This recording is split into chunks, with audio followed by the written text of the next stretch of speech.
పేరు ఎన్ పద్మావతి, ఆసర్ వీరి అంగన్వాడీ సెంటర్ నుంచి వచ్చాను. పొదిలి. నాకు ఇచ్చిన అంశము బిడ్డ పుట్టిన వెంటనే గుర్రుపాలు తాగించాలి. బిడ్డ పుట్టిన వెంటనే తల్లికి మొదటగా వచ్చేది గుర్రుపాలు, దాన్ని కొలెస్ట్రాల్ అంటారు. అది బిడ్డకి మొదటి టీకా అన్నమాట తల్లిపాలు. ఆ తల్లిపాలు శిశువు తాగించడం వల్ల ఇమ్యూనిటీ అనేక వ్యాధుల నుండి రక్షించవచ్చు మరియు రోగ నిరోధక శక్తిని పెంపొందించవచ్చు. నెక్స్ట్ తల్లిపాలు ఎన్ని రోజులు ఇవ్వాలి, అసలు ఎందుకు ఇవ్వాలి అనేది చెప్తాను. నిలబడి ఉన్నాను. నాకు ఇచ్చిన అవసరం 6 నెలలే బిడ్డకి తల్లిపాలు ఇవ్వాలి. 6 నెలలు ఎందుకు ఇవ్వాలి? కేవలం 6 నెలలు తల్లిపాలు ఇవ్వాలి. తల్లిపాలు 6 నెలలు ఎందుకు ఇవ్వాలంటే మనం బిడ్డకి ఇస్తే వాటి వల్ల బిడ్డకి ఆరోగ్యం ఉంటుంది. తల్లి ప్రతిదీ తింటుంది కాబట్టి తల్లి ద్వారా బిడ్డకి బలం అనేది శక్తి అనేది వచ్చింది. ఏ వ్యాధి పక్కన నిలబడి కూర్చోమాక, పక్కన లైన్లో నిలబడి అట్టానే. కనీసం వాటర్ కానీ తేనె కానీ ఏవి కూడా 6 నెలల వరకు పట్టించకూడదు. అట్టి పండు పెడతానంటారు, ప్యారెట్స్ అంటారు. ఇవన్నీ కూడా పెట్టడం వల్ల దుష్ఫలితాలు అనేవి ఏర్పడతాయి వాళ్ళ డైజెస్టివ్ సిస్టమ్ లో. కేవలం తల్లిపాలు మాత్రమే ఇవ్వాలి. కేవలం 6 నెలలు తల్లిపాలు మాత్రమే ఇవ్వాలి. ఓకే. నెక్స్ట్ 6 నెలల తర్వాత ఏం జరుగుతుందో నా పేరు మరియమ్మ. నేను పొదిలి బాప్టిస్ట్ పాలన నుంచి వచ్చాను. నాకు ఇచ్చిన అంశము 6 నెలల తర్వాత తల్లిపాలతో పాటు అనుబంధ పోషకాహారం ఇవ్వవాలి. ఇప్పుడు 6 నెలలు తల్లిపాలు ఇచ్చిన తర్వాత మనము అనుబంధ పోషకాహారం పెట్టాలి. అంటే పెద్దలు తినేదైనా గుడ్డు పాలు అన్ని పిల్లలకి శరీరానికి బలం ఇచ్చేవి.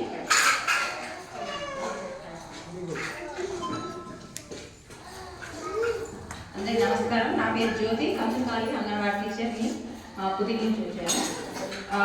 బిడ్డకి రోజు నాకు ఇచ్చిన అంశం వచ్చేసి రోజు బిడ్డకి ఎన్నిసార్లు పెట్టాలి. 6 నెలల నుంచి కేవలం 6 నెలల నుంచి తల్లిపాలు కాకుండా తల్లిపాలతో పాటు అనుబంధ పోషకాహారం పెట్టాలని చెప్పాను కదా. బిడ్డకి రోజు 4 లేదా 5 సార్లు పెట్టాలి. ఉదయం టిఫిన్ కానీ మధ్యాహ్నంలో మళ్ళీ మధ్యలో ఒకసారి కాయగా నేను పెట్టాలి. మళ్ళీ మధ్యాహ్నం భోజనం, సాయంత్రము, నైట్ మొత్తం కనీసం 5 సార్లు పెట్టేటట్టు చూసుకోవాలి. అలాగే పిల్లలకి జ్వరంగా ఉందని జలుబు దగ్గని పెట్టకుండా ఓన్లీ తల్లిపాలు ఇచ్చి అలాగే వదిలేయకూడదు. ఎందుకంటే ఓన్లీ తల్లిపాలు సరిగ్గా వాడిన దాని తర్వాత కాబట్టి ఆరోగ్యం బాగున్నా బాగలేకపోయినా పిల్లలు మాత్రం కనీసం 4-5 సార్లు బిడ్డకి భోజనం పెట్టేటట్టు మీరు చూసుకోవాలి.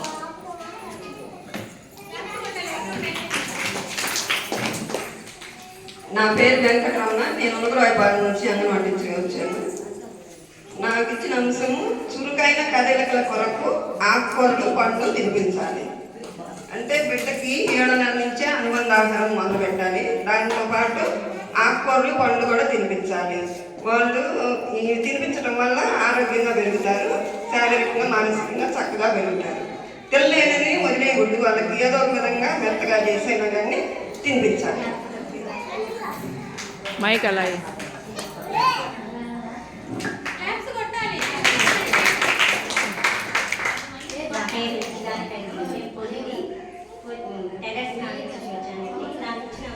ఎదిగే వయసులో మాంసకృతులు ఖచ్చితంగా ఉండేలా తీపించాలి. ఎదిగే వయసు కంటే పిల్లలు ఎదిగే కొద్ది వాళ్ళకి మాంసకృతులు అనేవి చాలా రకంగా వేసుకున్నట్టు ఒకటి ఉన్నాయి. దాంట్లో మాంసకృతులు ఎక్కువ ఉంటాయి. చిరుధాన్యాలు ఇలాంటి పిల్లలకి తినిపించడం వల్ల స్థూల కండరాలు, సూక్ష్మ కండరాలు ఎదుగుదలకి బాగా తోడ్పడతాయి. అందుకని పిల్లలకి చిరుధాన్యాలు అనేవి, పప్పు ధాన్యాలు అనేవి ప్రతి ఒక్కరికి తినిపించేలా చూసుకోవాలి.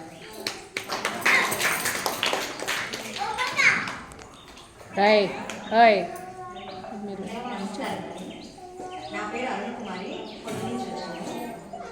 నాకు ఇచ్చిన అంశం వచ్చేసి క్వాలిటీ, క్వాంటిటీ, స్థిరత్వం. తరచుగా పిల్లలకు తినిపించే ఆహారం పట్ల సరిచూసుకున్నాము. మనము ఏది పెడుతున్న పిల్లలకి దాంట్లో ఎన్ని పోషకాలు ఉన్నాయి, పోషకాలు విటమిన్లు ఉండేటట్టుగా బిడ్డకు ఆహారం తినిపించుకోవాలి. ఆకుకూరలు, కూరగాయలు, తర్వాత వచ్చేసి మాంసకృతులు ఉండేట్టుగా అంటే పాలు, గుడ్డు, చేపలు, చికెన్, మటన్ అట్లా కూడా చూసుకొని బిడ్డకి ప్రతిరోజు మనం తినిపించే ఆహారంలో కూరగాయలు ఆకుకూరల్లో ఎక్కువ శాతము ఐరన్ ఉంటుంది. మునగాకు ఇక్కడ మనకు బాగా దొరుకుతుంది. మునగాకులో ఐరన్ ఉంటుంది కాబట్టి ఆకు బాగా పొడి చేసుకొని రోజు కూరల్లో కొంచెం ఒక స్పూన్ వేసుకొని తినిపిస్తే అందరూ తినొచ్చు. అందరికీ ఐరన్ ఎక్కువ ఉంటుంది అనమాట. మనకి రక్త శాతం తగ్గినప్పుడు బ్లడ్ బాగా పట్టింది అనమాట. క్వాంటిటీ ఎన్ని మోతాదు బిడ్డకు వచ్చేసి 100 గ్రాములు తీసుకోవాలి. అంటే ఒక గిన్నె ఉంటుంది, గిన్నె అరిచేతిలో ఆ కొలత ప్రకారము బిడ్డకి తినిపించుకుంటూ ఉంటారు.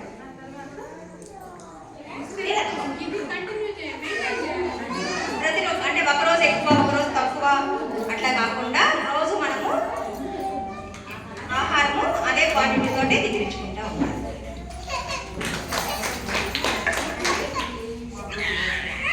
రాయ్ మాయ్ నా పని ఎత్తుకొని బయటికి పేరు లే మాయ్.